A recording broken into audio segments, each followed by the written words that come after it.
네, 이슈파이터 2부 이어가겠습니다. 깨어있는 시민들이 알아야 할 알찬 브리핑, 깨알알 브리핑 시간입니다. 지금 김한 기자 나오셨습니다. 안녕하세요. 네, 안녕하세요. 지금 앵커가 누군가 궁금해하고 계셨죠? 네, 오면서 봤습니다. 오늘 장윤선 선배가 안 나오셨구나. 예, 네. 저는 누군지 모르시잖아요. 알고 있습니다. 네, 오늘 장윤선 선배님이 좀 이 건강 상태가 좋지 않아서 제가 엊그제도 이 대리 진행을 한번 했는데 오늘도 대리 진행, 대리 MC가 되겠습니다. 네. 잘 부탁드리겠습니다. 네, 제가 잘 부탁드려야죠. 네. 저는 내일부터, 다음 주부터 못 뵐 수 있어요. 네.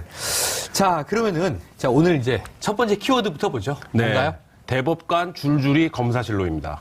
대법관 줄줄이 검사실. 네네. 좀 방향이 바뀌었는데요. 원래 이제 보통 검사들이 대법관을 만나러 재판을 가야 되는데 지금 이제 이 전직 대법관들이 줄줄이 검사실로 소환이 되고 있습니다. 누가 또 갔어요? 네, 오늘 그 차한성 박병대 전 대법관이 이미 소환이 됐었고요. 그렇습니다. 그리고 오늘 고용환 전 대법관이 세 번째로 드디어 전직 대법관 중에 이 세 분이 합쳐서 박차고라고 부르던 분인데 네, 그렇죠. 차한성 전 대법관은 비공개로 갔고 네. 박병대 전 대법관이 드디어 공개로 갔고 그렇습니다. 오늘은 마지막으로 고용환 전 대법관이 이분도 법원 행정처장 했던 분이죠. 그렇죠. 네. 그러니까 양승태 코트에서 이른바 고위직 대법관이라고 저희가 박차고라고 표현도 하셨지만 이제 의사결정을 많이 했던 분들이 모두 지금 소환을 받게 된 건데요. 오전 9시 30분에 이제 피의자 신분으로 출석을 했습니다. 2016년 2월부터 지난해 5월까지 법원행정처장으로 일했고 재판부에 복귀했다가 이제 8월에 퇴임을 고용환 대법관은 했는데요. 임종원 전 법원행정청과 공모해서 부산 법조비리 그 사건을 무마한 의혹과 정은호 게이트 관련된 기밀을 유출한 혐의 이런 것들을 지금 받고 있습니다. 사법농단 의혹 사건이 진도가 나가네 안 나가네 이런 얘기들이 많이 있었는데 맞습니다. 지금 이제 대법관이 세 분이 그 소환 조사를 마치게 되면서 이제는 양승태 전 대법원장 한 분만 남게 됐습니다. 그럼 지금 이 시간에 그 고용환 전 대법관은 지금 소환 조사를 받고 있는 거예요? 네, 조사를 받고 있습니다. 언제 귀가할지는 아직 미정이네요. 아직 미정인데요.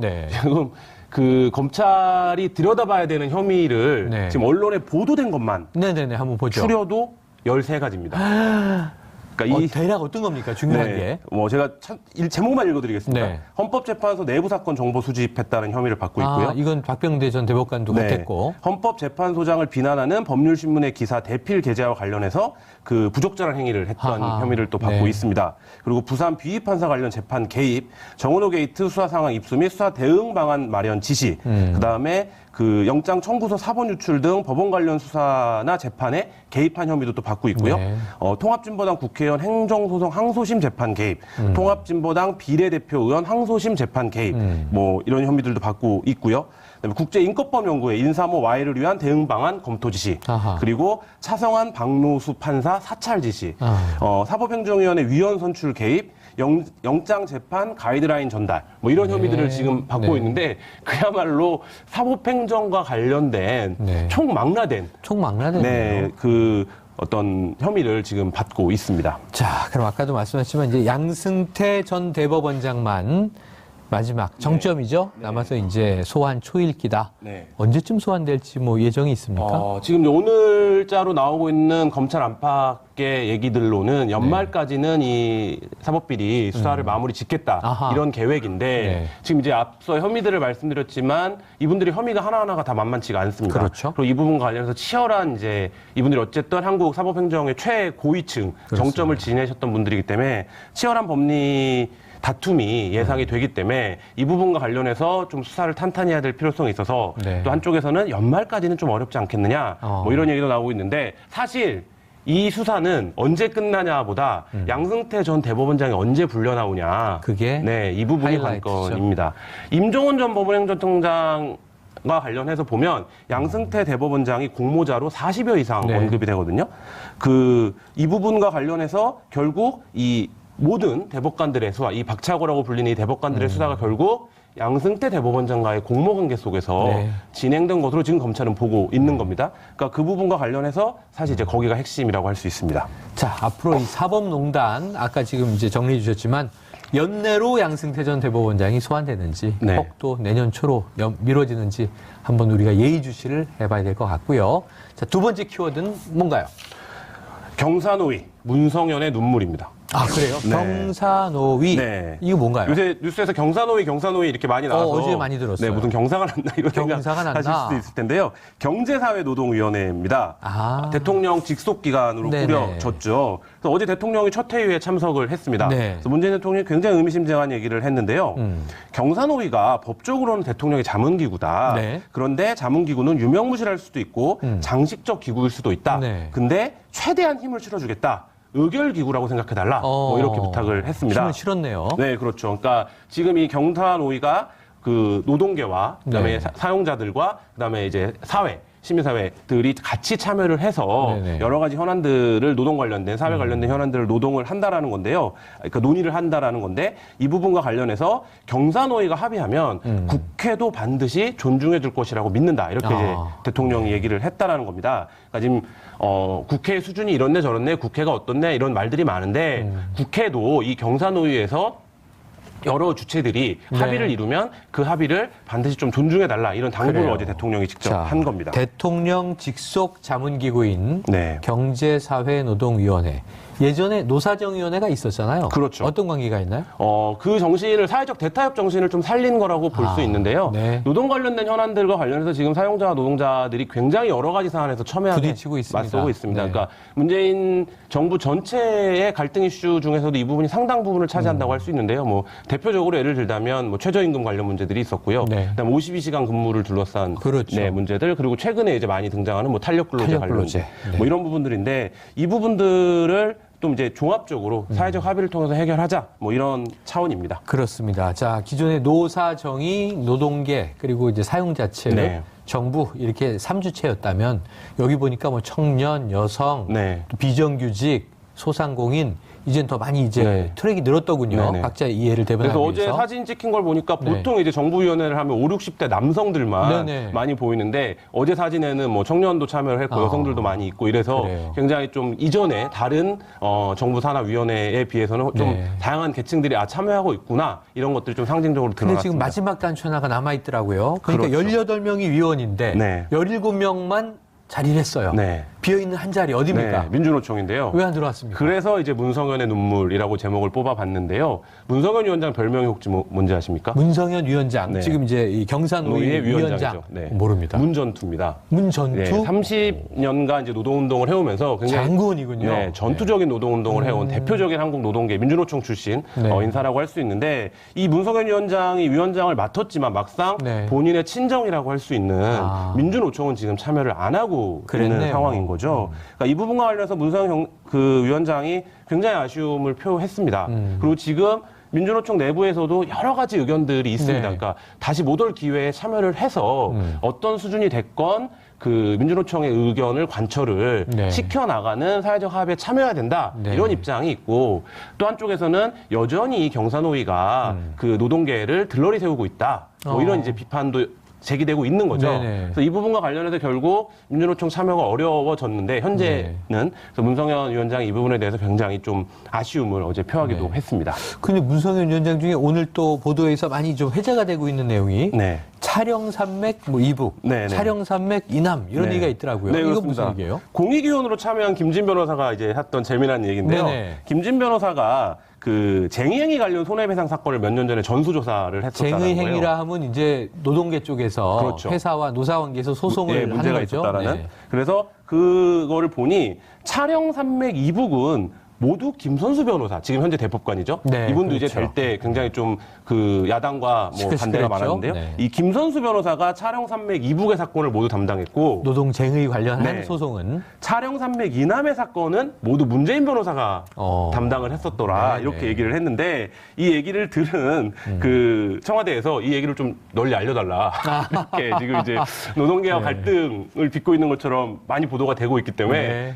대통령이 그런 활동을 했다라는 걸 좀 널리 네, 알려달라. 뭐 이렇게 해서 이제 한바탕 웃고 뭐 그런 일도 있었다고 합니다. 그래요. 전투적인 노동운동가였던 문성현, 지금 경사노위 위원장, 그리고 이제 거기에 김진 변호사가 네. 과거에 이제 우리 문재인 대통령이 정말 그 이름을 날린 네. 인권 노동 변호사였음을 좀 알려달라. 네, 그렇죠. 그래서 친노동 정책으로 이제 문정부가 쭉 간 줄 알았는데 이 경제 지표 악화되고 경제가 안 좋다 보니까 이 노동 정책에서 일부 후퇴가 나타나고 있는 거잖아요. 네, 그리고 이제 뭐 정부 고위층 인사들이 민주노총을 향해서 좀 직접적인 좀 서로 감정적인 언사들도 임종석 비서실장, 네, 뭐 홍영표 원내대표도 이제 그런 얘기도 했었는데 어제 문성현 위원장 했던 얘기가 그래서 저는 좀 네. 다른 이제 신호를 보낸 거라고 보는데 그래요. 어떤 얘기를 했냐면 ILO 국제노동기구죠. 네. ILO 핵심 협약 수용 요구와 네. 탄력근로제 논의에 대한 빅딜을 좀 하자 이런 얘기를 했습니다. 그래요. 이게 뭐냐면 지금 우리가 OECD 가입국이고 ILO 그 협약을 준수해야 되는 국가임에 네. 불구하고 안 되는 것들이 있거든요. 그러니까 필수 협약인데 가입이 안 된, 핵심 협약인데 가입이 안 된 부분들이 있습니다. 네. 그 부분에 한국 현안 중에 뭐가 들어갈 수 있냐면 정교조 법외노조 같은 문제가 들어갈 수 있습니다. 해고자를 네. 조합원으로 인정할지 여부. 네. 근데 이제 그 부분을 ILO 같은 데서는 인정해야 된다라는 주장인데 이제 국내에서는 아직 정교조가 법외노조로 남아 있는데 그래서 이제 이거를 계속 욕을 하고 있거든요, 민주노총이. 그래요. 그러니까 이게 박근혜 때 정부 때 어떤 적폐인데 맞습니다. 이거를 해소시켜 달라고 욕을 하고 있는데 지금 안 들어주고 있는 거라고 이제 노동계는 얘기를 하고 있거든요. 그러니까 이 부분과 관련해서 탄력근로제는 노동계가 지금 반대를 하고 있지만 그렇죠. 말씀하신 대로 경제계가 많이 어려우니 그러니까 이 부분, 그러니까 예를 들면 실질적인 속도 조절을 하면서 실제로 민주노총이 요구하는 노동계가 요구하는 것도 좀 사회적으로 합의를 해서 빅딜을 해주자 그래요. 뭐 이런 얘기를 했습니다. 의미가 있을 것 같습니다. 네. 뭔가 지금 당장 이 좀 우리가 개선시켜 나갈 수 있는 것과 시간을 가지고 가야 할 것이 있으니까요. 네. 자, 다음 키워드는 또 뭐가 있나요? 삼성전자 반도체 백혈병 사과입니다. 네. 사과했나요? 네, 그렇습니다. 삼성전자가 11년 만인 것 같은데요. 제가 10년이 넘었죠? 네, 기자를 11년 했는데요. 그러니까 제가 기자가 됐을 때부터 있었던 문제인데 지금 이제 삼성전자가 공식적으로 사과를 했습니다. 그 반도체와 디스플레이 등을 담당하는 사업 부분의 대표이사인 김기란 사장이 오늘 서울 프레스센터에서 열린 기자회견을 갖고 그 중재판정 이행 및 합의협약식에서 사과문을 발표를 했습니다. 뭐 김 사장의 사과문을 보면 소중한 동료와 그 가족들이 오랫동안 고통받았는데 이를 일찍부터 성심껏 보살펴드리지 못했다. 앞으로 그 아픔을 충분히 배려하고 조속하게 해결하기 위한 노력도 부족했음을 인정을 하고요. 관련해서 그 더욱 건강하고 안전한 일터로 거듭나는 계기를 만들겠다. 이렇게 이제 사과를 했습니다. 야, 이게 지금 이 소식을 전해주시니까 감회가 새롭네요. 네. 이 부분과 관련해서 2007년 이제 삼성전자 기흥공장 반도체 라인에서 일하다가 백혈병으로 사망한 고 황유미 씨 아버지이자 삼성 반도체 백혈병 피해자들을 대변하는 시민단체인 반올림 대표인 황상기 씨가 기자회견을 하기도 했는데요. 네, 한번 보시죠. 네. 지난 11년간 반올림 활동을 하면서 수없이 속고 모욕당했던 일이나 직업병의 고통, 사랑하는 가족을 잃은 아픔을 생각하면 사실 그 어떤 사과도 충분할 수는 없을 겁니다. 그러니 저는 오늘의 사과를 삼성전자의 다짐으로 보고 받아들이려 합니다. 우리 모두에게는 몇 가지 숙제들이 남아 있습니다. 국내뿐 아니라 해외 사업장에서도 비슷한 일이 있습니다. 삼성은 이 모든 직업병 노동자들을 위한 폭넓은 보상안을 마련하길 바랍니다. 네, 저렇게 이야기하셨군요. 저도 황상기 아버님을 몇 번 인터뷰한 적이 있었는데 굉장히 좀 감회가 새롭네요. 그러니까 삼성과 관련해서 항상 표정은 너무 맑으세요. 네, 그러시죠. 그래서 어쨌든 11년간의 싸움, 그러니까 이게 사실 여러 명의 헌신이 있었고 삼성의 태도 변화를 놓고 보면 오늘의 사과는 뭐 그야말로 경천동지할 변화인데요. 그렇습니다. 애초에는 아예 인정을 안 했었고, 뭐 이 부분과 관련해서 뭐 영화가 제작되기도 했었고, 이 모티브로 영화가 나왔었죠. 했었는데 다큐멘터리도 나왔고, 그럴 때도 명예훼손이다. 뭐 이런 이제 입장을 고수를 해왔었는데.